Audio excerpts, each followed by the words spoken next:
Hello, आप सबका मेरे चैनल इस रीडिंग ला ज्ञान में स्वागत और अभिनंदन है। मैं आज आपको एविडेंस एक्ट की एक इम्पॉर्टेंट प्रॉब्लम जो यूपी एपीओ 1997 में पूछी गई थी पूछ रही।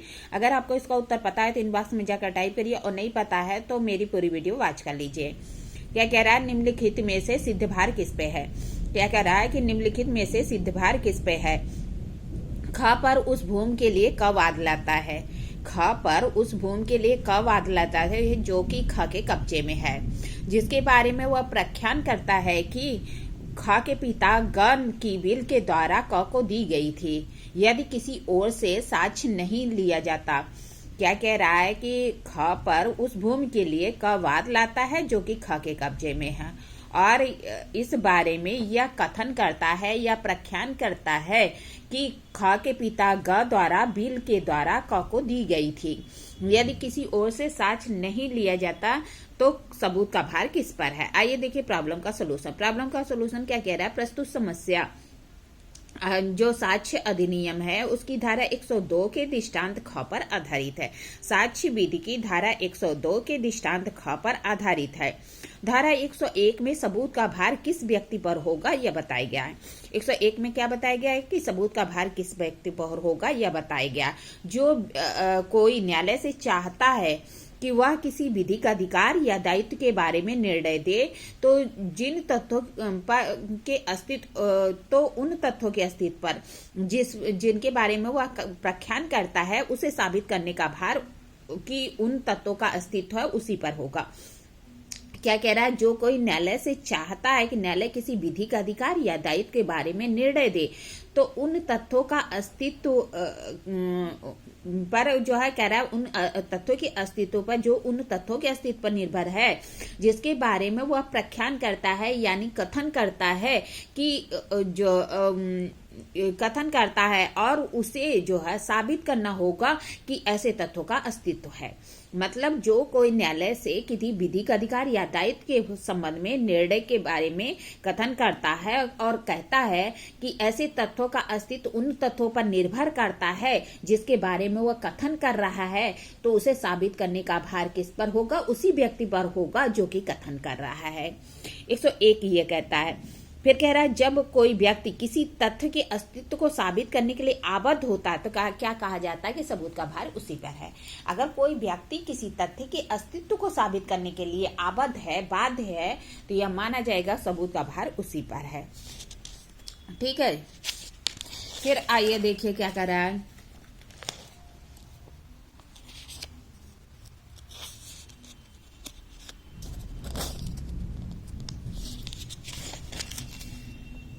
फिर कहता है कि अतः जो कोई न्यायालय से चाहता है कि न्यायालय क्या करे, वो न्यायालय उन बातों पर विश्वास करके निर्णय दे तो कह रहा है कि तो सबूत का भार किस पर होगा, उसी पर होगा। जो कोई न्यायालय से चाहता है कि न्यायालय उन तथ्यों पर विश्वास करके निर्णय दे जिसके बारे में वह कथन कर रहा है तो साबित करने का भार क्या है, उसी व्यक्ति पर होगा जो कि ऐसा कथन करता है। अब 102 क्या कह रही है, सबूत का भार किस पर होगा। तो कह रहा किसी वाद या कार्रवाई में सबूत का भार उस व्यक्ति पर होगा जो कि असफल हो जाएगा। अब 101 में क्या था कि जो व्यक्ति कथन कर रहा था किसी तथ्य के अस्तित्व के बारे में तो साबित करने का भार उस व्यक्ति पर होता है, जबकि 102 में क्या होता है कि सबूत का भार उस व्यक्ति पर होगा जो कि असफल हो जाएगा अगर दोनों तरफ से किसी भी पक्षकार द्वारा कोई साक्ष्य नहीं पेश किया जाता।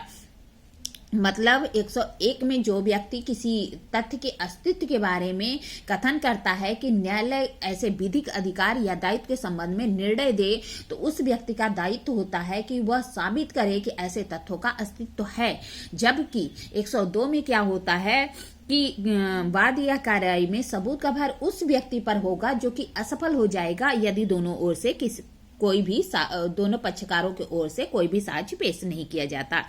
अतः 101 में सामान्य नियम प्रतिपादित किया गया है कि सबूत का भार किस पर है, चाहे वह वादी हो या प्रतिवादी हो, जो विवादग्रस्त तथ्यों के सकारात्मकता का मूल कथन करता है।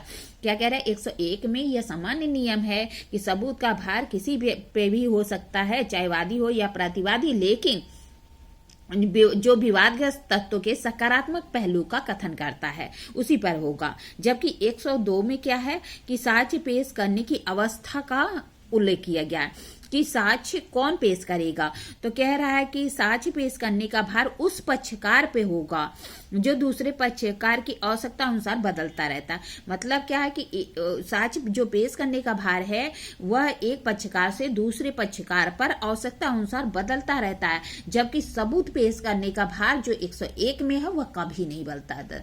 यही अंतर है। 101 में जो सबूत पेश करने का भार है जो कि उन तथ्यों के संबंध में जिसके संबंध में वो कथन करता है, जो सकारात्मक पहलू से संबंधित है, उस संबंध में सबूत का भार उस व्यक्ति पर होगा जो कि कथन कर रहा है। जबकि 102 में क्या है कि जो सबूत का साबित करने का भार है, साबित करने का भार है वह एक पक्षकार से दूसरे पक्षकार पर बदलता रहता है आवश्यकता अनुसार।